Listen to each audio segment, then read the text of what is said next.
So I'd love to hear more about, I know you're very good at relationship building and creating partnerships and connections. So I'd love to hear your philosophy on that and what you're seeing working well.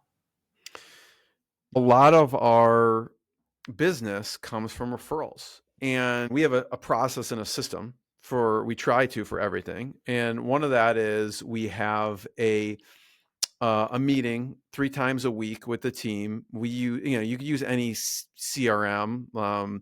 We've used Trello over the years, Pipedrive over the years. Right now, we're using Active Campaign because you could set up a deals for Active Campaign. We have a referrals board, right? And so anyone's a great relationship. It doesn't mean that they could have referred us someone that became a client. They could have referred to someone that didn't become a client. They could just be on the board because they're a great potential partner for us. And the stages, if you're thinking of like a CRM and there's like stages, are all ways we can give to that person. Okay. So it's not about us. It's just about how can we give to this person. So we set up these stages for giving. And I always say the best way to get referrals is to give referrals. Right. And by the way, giving referrals for us does not mean we have an expectation to get referrals. We're just giving referrals because we want to give referrals. Right. And there's an expectation there of we're not expecting like an eye for an eye or something like that. Welcome to our live stream today. I have on the show Jeremy Weisz from Rise 25. Our topic for today is on how we're able to use platforms and partnerships and authority building to be able to generate high quality business. So Jeremy, I'd love for you to share a little bit more about what about yourself and what you do at Rise 25. Sure. Mandy, thanks. It's always a pleasure. And so I guess, Mandy, I call myself a recovering chiropractor. My background is actually studied biochemistry at Wisconsin, went on to chiropractic school, but I started podcasting about 16 years ago or so. It's because they don't teach you that stuff in business or marketing or anything like that in chiropractic school. So I went out to these conferences seeking out what can I be doing, right? Because you're running a small business. And I stumbled across this thing called podcasting. And so that by accident turned into a separate business. That's what I do at Rise 25. We help, businesses launch and run podcasts.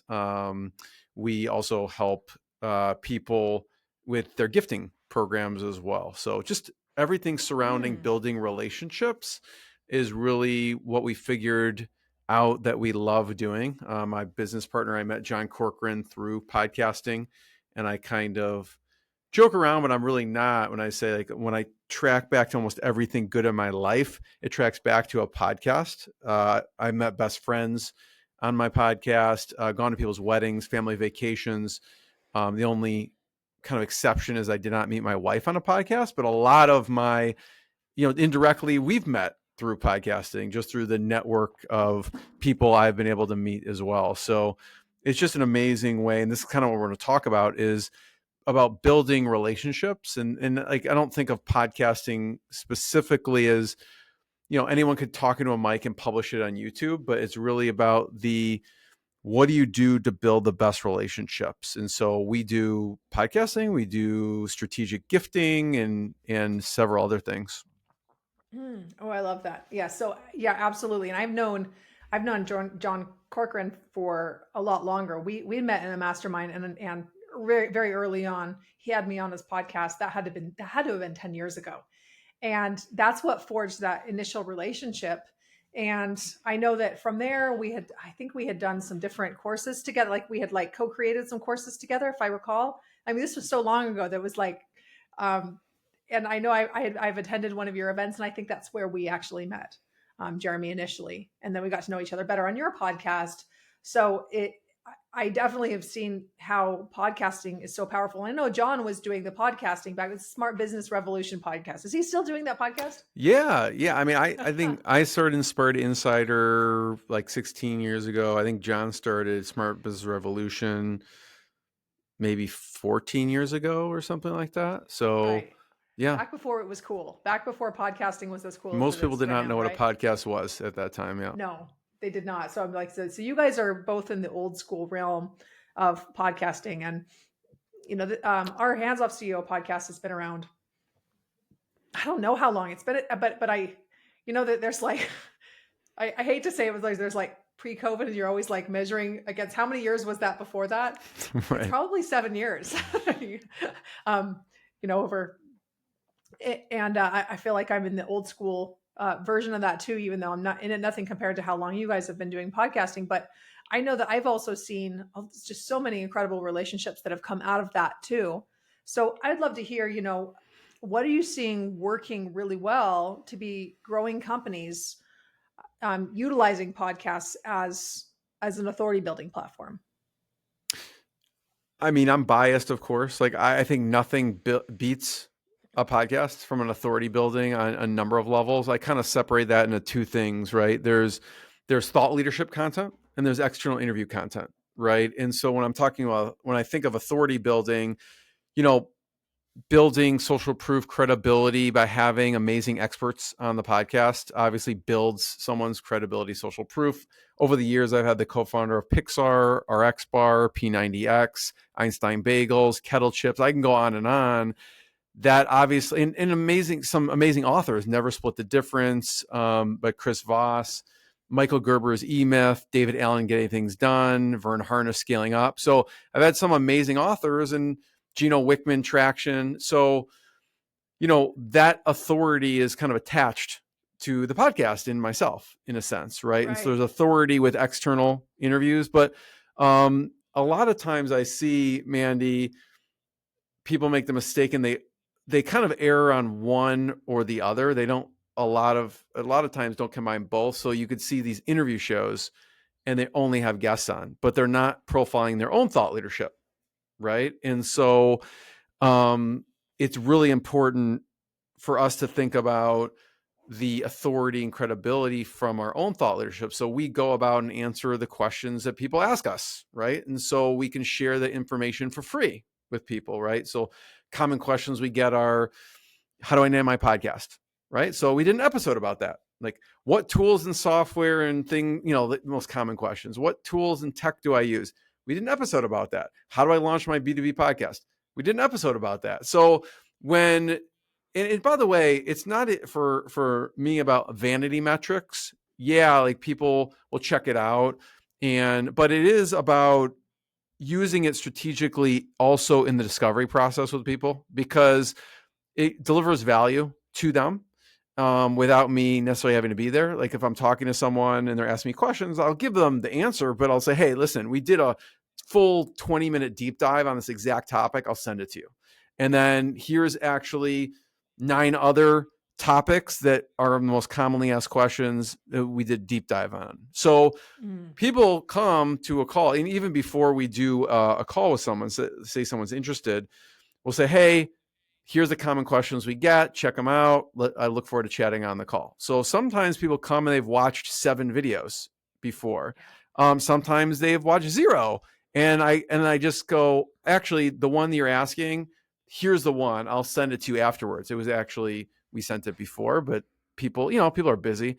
And so it's just a good follow-up for content as well. So I kind of think of those 2 categories when it comes to building authority.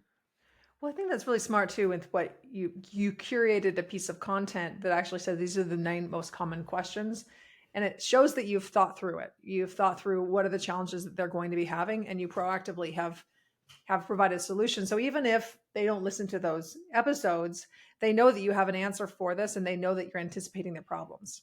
Yeah, that's a great point. It's like it becomes a running joke. You're like, ask a question like, we have an episode for that, here's the answer. We have an episode for that, here's the answer. Like you've thought it through, and you're kind of one step ahead because you've done this for so long. Right.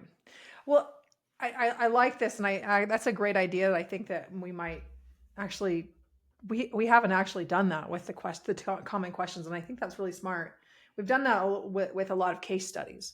So I think that maybe even to add to that is to look at how can you answer the questions and then share a case study as part of it, like to share a story, because everyone likes an example so they can see themselves in it.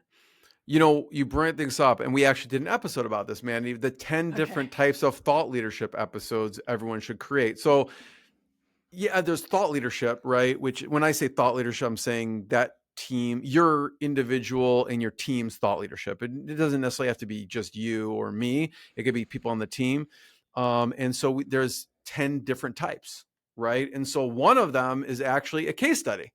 And a case study is one of the types of thought leadership. Now, someone could have on a success story, like a client who's a success story on their podcast. That's going to be much different format in my mind than a case story, a case study type of interview, a thought leadership. So you could have someone on. When I have someone on who's a client, we're talking about their journey. Of course, they're sprinkling in like nice things, like, oh, I love working Yeah. the Rise 25. They made it so easy. I got ROI, but it's mostly about their business and the journey and whatever the format of the questions are. But the case study one, which is a great type of thought leadership episode, is I get to control the narrative. So I get to walk through the things that they, obviously how they came to us, what questions they had before even working with us, walking through their journey, with us, and then some of the after effects. So that's a great type of thought leadership episode for sure. And here's the thing, some of the pushback I get with that, Mandy, objections with that is, well, I haven't gotten approval.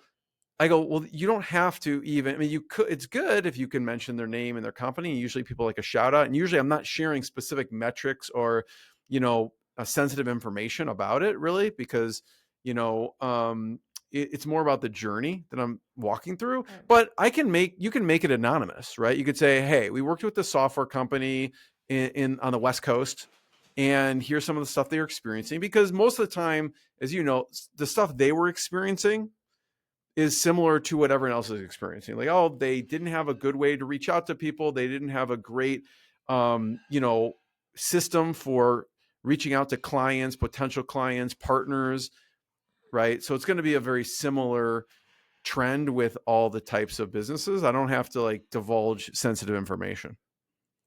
Right. Well, and I actually, I love your perspective on it. There's some different kinds of interviews that you can do on this. I've noticed too, because you have some clients that are not going to want to share some of those details, particularly a podcast episode, because they're coming on a podcast episode. They want to promote their own company.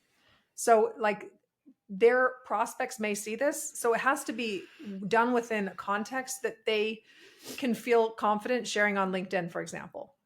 So that's one thing that we looked at, and we've done this a number of different ways on our podcast too, because there's nothing that builds credibility and proof like you showing a case study on your website of like the certain like amazing results that someone's gotten. And by the way, they did a podcast episode. You can hear this on their podcast. They're like, okay, this is a real person, right? And we have done both though. We have seen that like in more of like a case study testimonial video, they're going to be sharing way more, because it's not going to be forward posted on LinkedIn with them tagged on it, right? So I think that there's like finding the balance there. And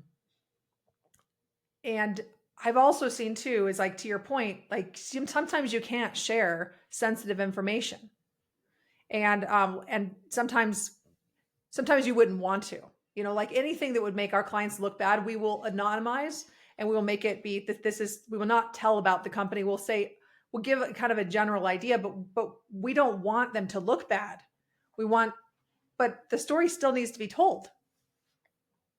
100%. I mean, when I'm thinking of those, how do I make a case study like instructive for people that will help them, right? Right. Because then it's valuable for the viewer. They're not just like, oh, this company is great, but like, what are some of the things they did to get those results, right? And so if we share those things, then it's actually valuable for someone to listen to, not just, okay. I mean, the one end is if someone's thinking of working with you, they want some proof this stuff works and there's real people that they're getting results for. But the other is if someone's listening, I think of how do they get some results from this, right? Which means what are some of the things Because if we just say, oh, here's the before and here's the after, and I don't fill in, well, what are some of the things they did to get there? Then it's not providing value, right? Yeah. Well, I think the before and after are helpful within the context of someone's really far down the cycle and they're actually just Yeah. looking at what do you have here, right? But you're absolutely correct that when you're talking to like listeners, they want to know what's possible. They want to be shown a vision of like, I can do this. Someone else is doing this. I can do this too. And these are the steps that they took to be able to get there. Yep, exactly. And it's a great type of thought leadership episode, no doubt. What are some other pieces of thought leadership content that you'd recommend? Well, I mean, we mentioned a good one, right? Which are FAQs, right? That's another category of thought leadership, right? So John and I mean, talking about a system, we have every Wednesday for an hour blocked out. Okay. And we have our team, customer support team. We use ClickUp from a project management perspective. When the team gets questions in, they put it on a ClickUp board, which is our thought leadership, right? It's a thought leadership board. And so we go in on Wednesday, we go, okay, which ones have we not answered, right? And sometimes it's just a different way of asking the same thing that we've already done. So at this point, since we've been doing it for so long, we don't really there's nothing really to record, right? We've answered almost every possible question at this point from a podcasting standpoint. But that was our process, right? We have a standing meeting. The team adds questions to that ClickUp board. And then we set to record. And the other thing I recommend doing with thought leadership is not doing it alone, right? Because when we do thought leadership, and we do this with our clients, if we have a client, we will brainstorm the thought leadership episodes and we'll actually interview them for those episodes. Because when you get in front of a mic and you start talking, if you were to do that, Mandy, you'd probably have to prepare something and you're like, okay, what am I going to say here? And you kind of, for one, I find it more engaging to listen to a conversation than just having someone talk. Also, the other reason is it's easier to produce the content, right? You could just sit back, relax, and people, the person, asks questions and really goes through that. The second is when you're being interviewed, you're the authority. Right. So you're having it's a little strange, but you're having someone interview you on your show. Right. And so that's the other recommendation I have. Yeah. And to have someone interview you on the show, who would you usually say is a good fit for that? Well, obviously you have a business partner. Yeah, exactly. Like John and I get on. It could be someone in the company, just someone who's curious. Who's gonna kind of pull stuff out of you, right? So we have a couple people on the team that will actually interview our clients for these type of episodes. But if there's someone on your team that's good at asking questions and maybe they're familiar with the process, sometimes it's an advantage to not be familiar with the process a little bit, because you ask from a mindset where you don't know. Right? A beginner's mindset. And that's where sometimes the clients are coming from. Right. So if we, not that saying I use like industry jargon or something like that, someone be like, I don't know what you just said there. Right. And so it makes a person actually explain it from that beginner's mindset. Right. Well, and even just sitting across from someone who doesn't have the industry knowledge will force you to talk about it in a different way, which is going to be more approachable to prospects anyway. Yeah. But it's an important type of episode, which I see a lot of shows. Sometimes they only do those type of shows, only do the thought leadership episodes, and they don't do external interviews. And I think those shows are missing out on a lot as well. Right? Say more about that. Yeah. When we're looking at having guests on, so that people are like, oh, I just want to record stuff for our own thought leadership. Well, then what we typically see is they're pushing those episodes out on social and they're getting crickets, right? But when I mean, the beautiful thing about a external interview, right? Like when you publish this on LinkedIn, guess what I did? I tagged people, I liked it, I commented on it. It has um, a natural virality to it with the guest. And I'm not looking from like a vanity metrics perspective, because everyone's going to have varying degrees of reach, but I look at quality over quantity, right? Like the same type of people, of the guests that you have on, and they're probably friends with, and that's who their circle is with. And so when I share it, other founders, entrepreneurs, because that's most of my network is founders, entrepreneurs, is going to see it, right? And so there's a built-in virality to it, and that's really what I care about. That person is going to like it, comment it, and share it on their LinkedIn, on whatever social. I mean, we're both like kind of the B2B space, and LinkedIn is the best for B2B. And they may share it on other platforms, but on LinkedIn is key. So there's that. The other objection I get, and he's like, well, how many people are going to see it? Who's going to look at it? And what I say is like, who cares? Like if the person who I am interviewing is proud of it, that's the only thing I care about. Okay. And if they're proud of it, they're going to share it. And even if like I've had people they've sold businesses for hundreds of millions of dollars. Okay. And they took the interview and they shared it on their LinkedIn, and maybe 6 people liked it and a few comments. Most people look at that and they'd be like, that sucks, Jeremy. Like, what are you wasting your time doing this? And I'm like, you don't understand. That person, one, was proud of it, and I'm thankful that they were proud enough to share it, and I have a relationship with that person. Okay. Right. And that's what I care about. And that, like, that's all I care about, actually. Now, of course, I want people to see it, but I can't control that. But the person shared it, and like 4 or 5 or 6 of their high level network sees it. That's a win for me, right? Well, here's the other thing about LinkedIn, especially your amount of comments and likes and engagement. I mean, those are really nice to have that, and it can make you really feel like you have a good pat on the back. But the reality is that like I've had clients look at posts before that they didn't like, they didn't Yeah, comment on, totally. and the ones that are buyers are oftentimes lurkers. They're looking at what you're doing, and then they are quietly reaching out and never making a single comment.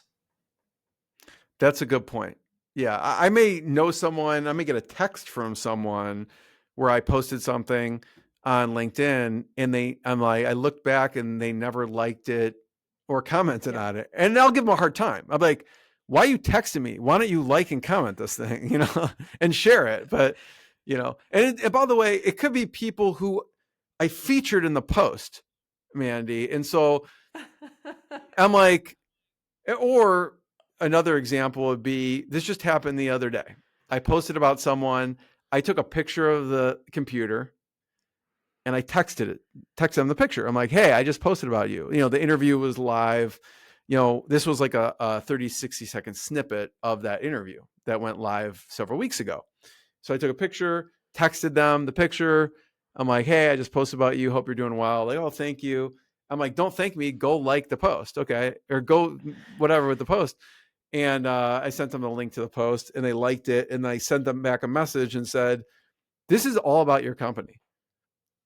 Go like it, go tag other people on it, and go share it. Like, this is not about my company, by the way, And so sometimes people they're busy and they'll just hit like, and they'll forget to do the other things that will get them more attention. I go, listen, we created this cool marketing video about you. Like, go just take, like, it takes 10 seconds to do those things, right? And sometimes I have to connect the dots for people on that in a nice way, because literally it will help them. So I know exactly what you're saying, because what can happen is that they just might not know what to do with it. And I remember this was years ago. It probably was a decade ago. And I was on a podcast with this really nice gentleman, and they put together this really nice highlight reel of it. And I'm like, They're like, you can go ahead and use this for your own promotional and that stuff. I'm like, oh, well, thank you very much. And I didn't share it. I still remember back to like, how selfish was I that I didn't share it? And it was because I didn't actually know that like the right thing to do was to go and share this and to promote it, because it helped the podcast. It returned the favor that he was doing by featuring me. And it also helped me too. It's like a win-win situation. And I think that a lot of people just don't know how to be good Yeah. guests. I know, but the more work we make someone do, it's harder. Like if I give you the video, that's making you do work. Like Right. now I got to take it, I got to download it, I got to post it, I got to think of what to write. So I like to take all of that out. So I'm posting it, writing the description, tagging them. So literally all they need to do is like, comment, share, whatever they're going to do with Right. it. Right. So I think, again, not saying you are wrong or right. Like, cool, it's about your company, it's giving you a market, but it's also work that you have to now do where Right. you're busy, or you're like, I'm not sure what to do with this, or listen, I have writer's block, I don't know what to post about this. So I like to take all of that out of the equation when it Yeah, comes just make it to really the guest. easy. Yeah. Well, and that's exactly it too. And like, it's easier to do that than it was 10 years ago. Like that, like the way that this was pretty early days of YouTube. The audio just it wasn't put up into YouTube in the way it is now. It was harder to distribute the content. So you make a really good point that I didn't do that because it was hard for me to do it. Not necessarily because I was like being selfish. It was just I didn't know what to do with it. So I think that's really smart that you're going and saying you're making it be as easy as possible. Yeah. And even if it's not hard, it's still, people are busy. Like you have a million things going on. Like that's Right. another thing on your to-do list. Like it's pushed to the bottom, So I just assume people have, 30 things that they have on their to-do list, and posting a video that we did with them is not one of them. It's not going to make it to the top of the list. So No, yeah. So I'd love to hear more about. I know you're very good at relationship building and creating partnerships and connections. So I'd love to hear your philosophy on that and what you're seeing working well. yeah, I mean, when I think of, I was thinking about this earlier today, because we've really, a lot of our business comes from referrals. And obviously we hear all the time of my best clients come from referrals, but there's not like a systemized way to do that.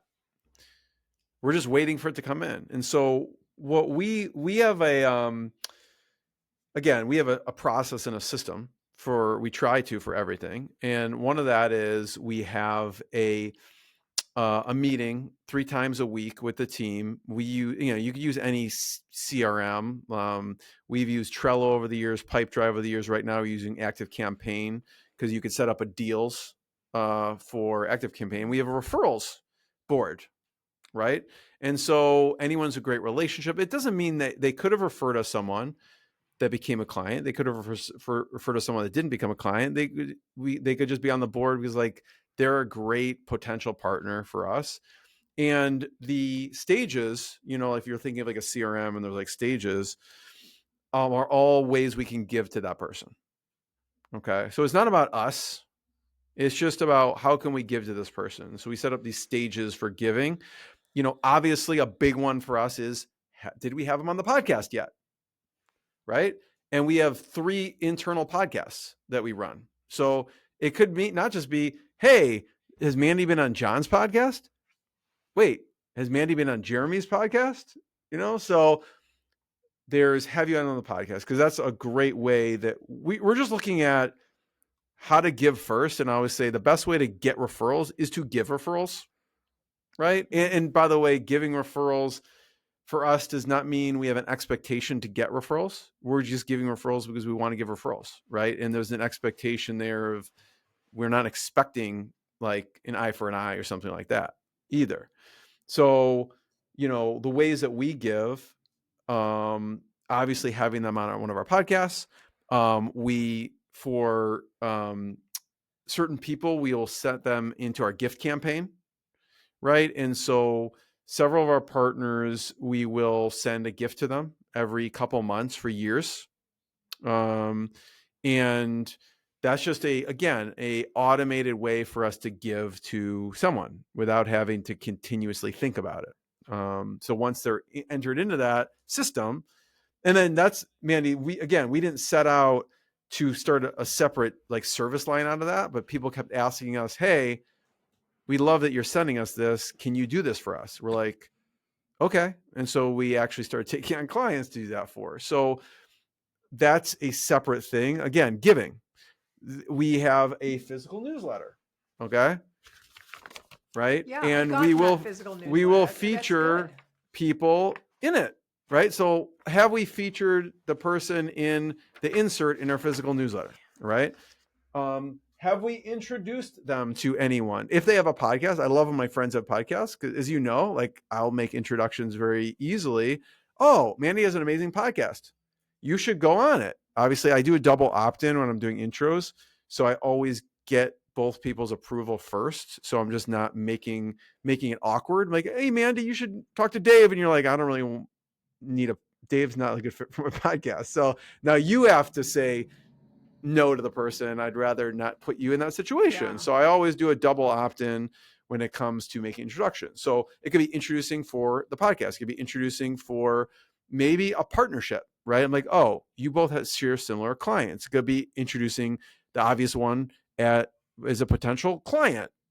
And so all these things are the ways we give. Can I post about something from once someone's in podcast funnel, I guess, whatever you want to call it, I know they're going to go on the podcast. We're going to produce an episode out of it. We're going to publish a blog post. It's going to go across like 15 different channels. We're going to create snippets out of it. They're going to post on social. So there's just like, it's kind of the gift that keeps giving after I do it. And so once I have someone on, I know all those steps are going to happen. But, if someone doesn't have a podcast, you could still write a blog post about someone. I mean, again, just thinking of ways to give them. You could write a blog post about someone. You could write about someone on social media, right? So those things are, again, just steps. And we look at, have we done all of these things, or what can we do for these people? I love that you shared that you do that 3 times per week. Is that what you said? 3 times per week? Oh yeah. Yeah, we have a call 3 times per week to go over that. And like, the thing is, people are like, Jeremy, like you're following up with, just saying hello. And my follow-up is never like saying we should do business together. It's just to check on people and see what they're working on, so I know how I can help or how I can add value. So my follow-up is usually more, what are you working on? What are you focused on? There's certain services, certain clients, whatever it is. And I'm just thinking of ways how I can help. And one key thing that we do, Mandy, I'm glad you brought that up, is, we have 4 people on that meeting and everyone's doing their own outreach. So we have one person leading that meeting. Okay. And they're like, hey, Jeremy, we have a task for you to follow up with Mandy. You haven't talked to her in like 4 months. I'm like, oh God. And then, hey, John, you have this, and you have, so they're kind of directing us. But the key is too, if I'm like, oh yeah, I'll message Mandy, see what's going on. I haven't messaged her in a while. Wow, my God, it's been like 6 months. I'll always set a follow-up task on there.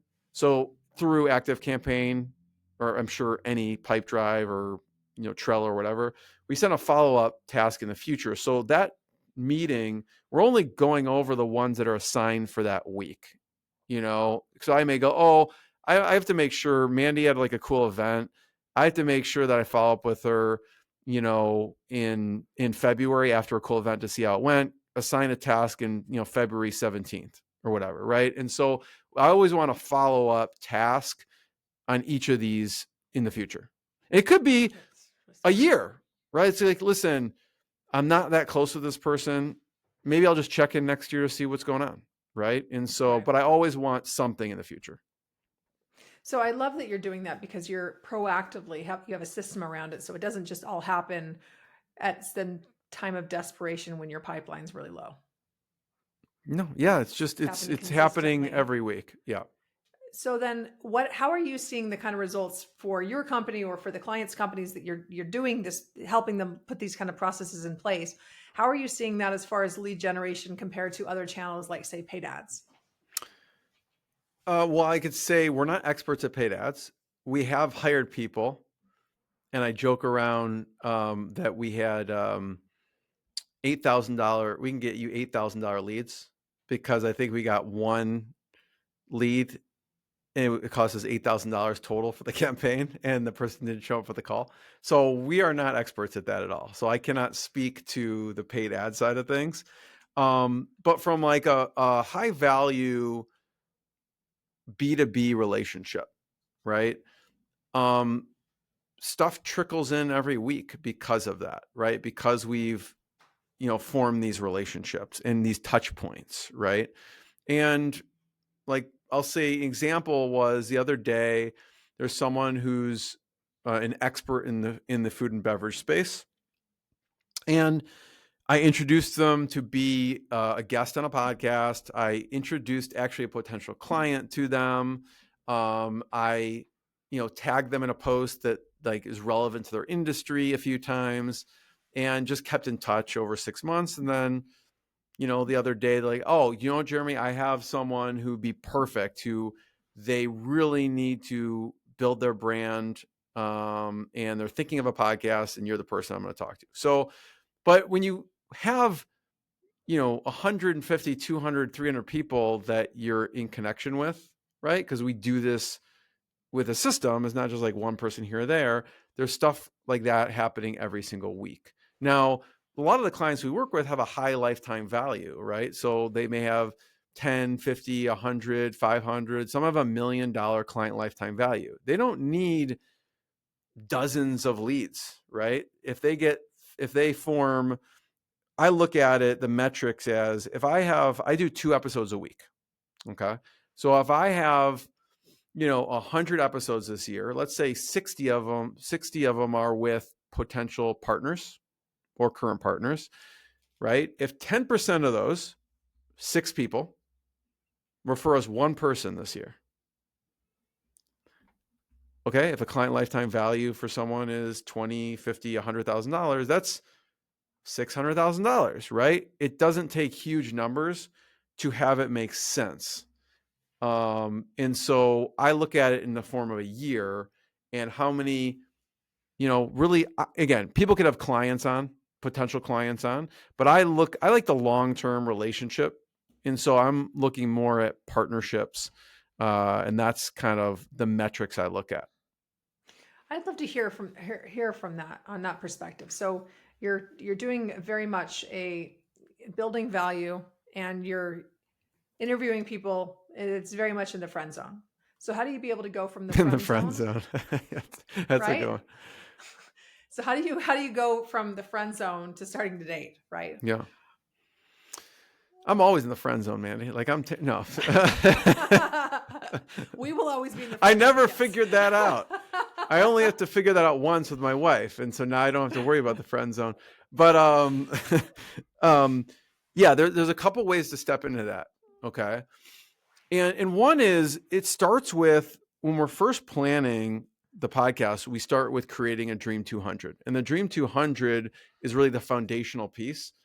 And there's like, and I'll go maybe a little granular, but there's 17 categories of a Dream 200. And Dream 200, some people think of just clients.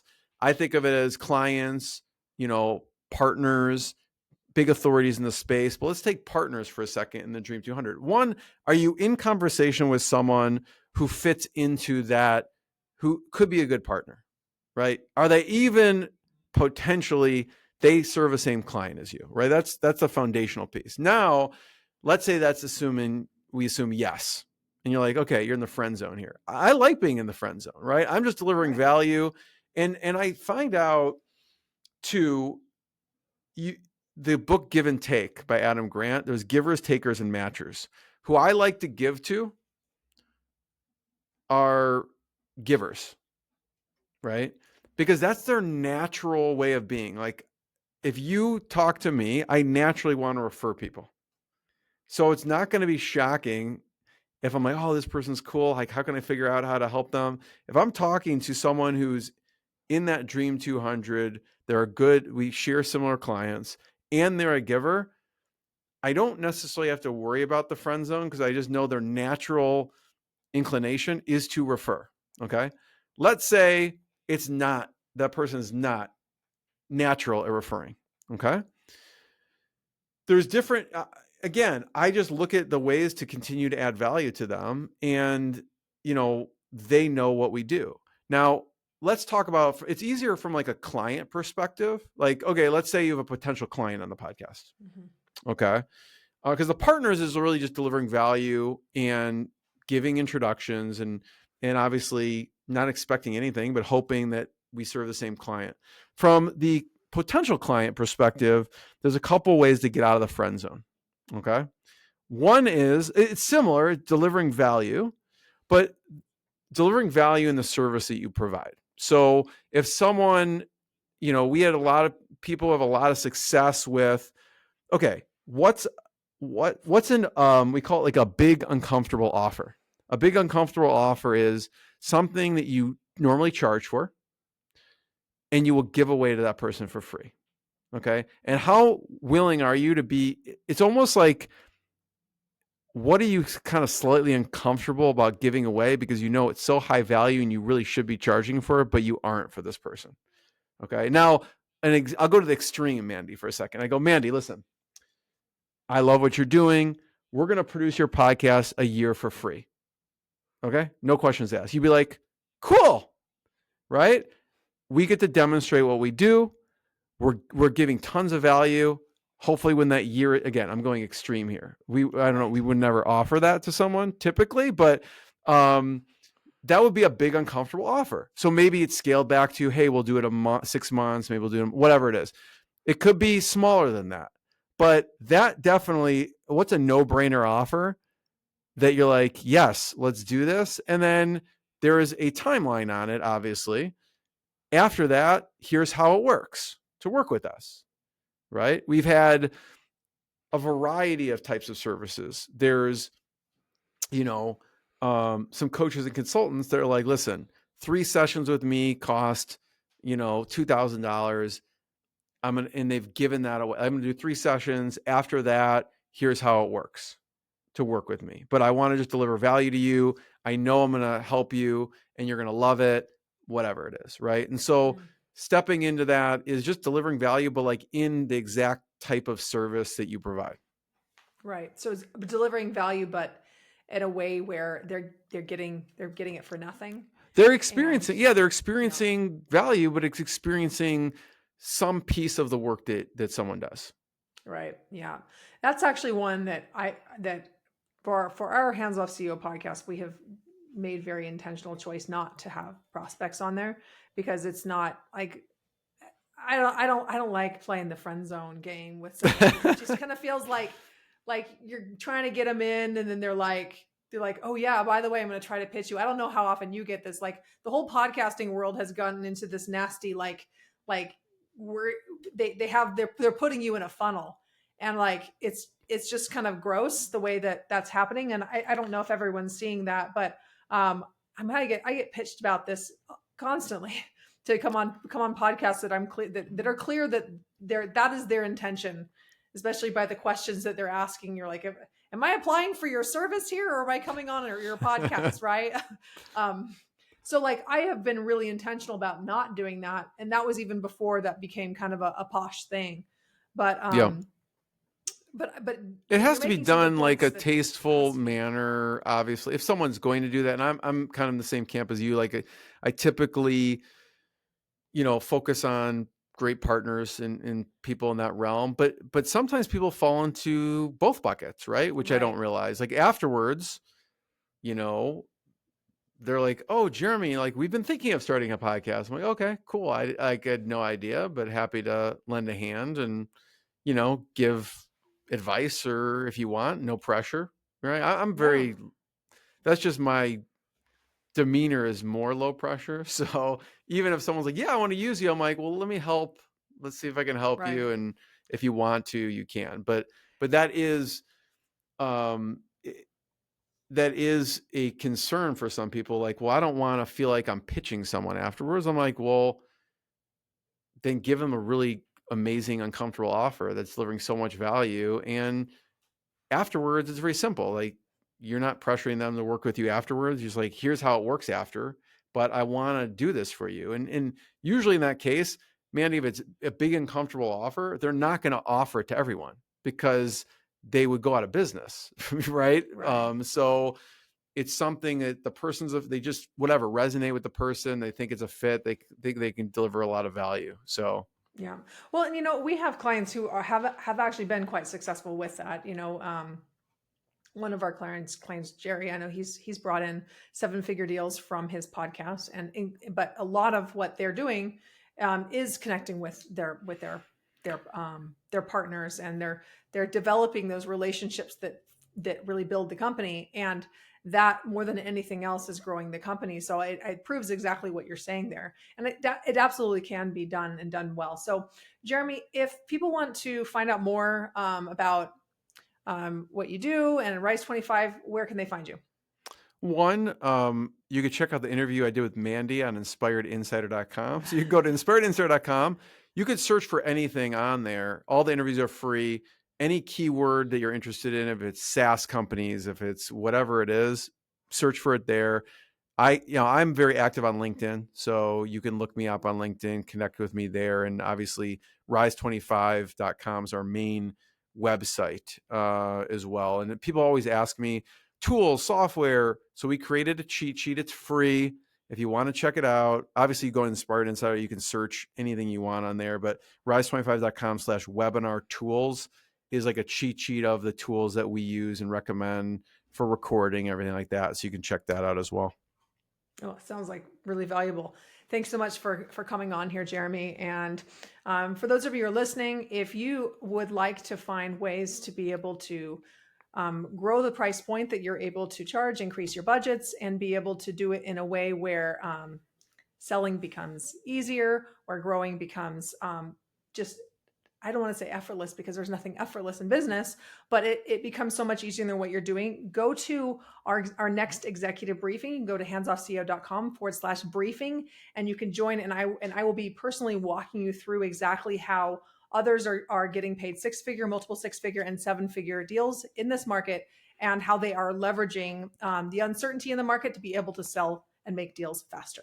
So go to handsoffceo.com/briefing. Thanks again, Jeremy, for coming on the show and for this live stream. And it's been absolutely wonderful having you. Thanks, Mandy. All right.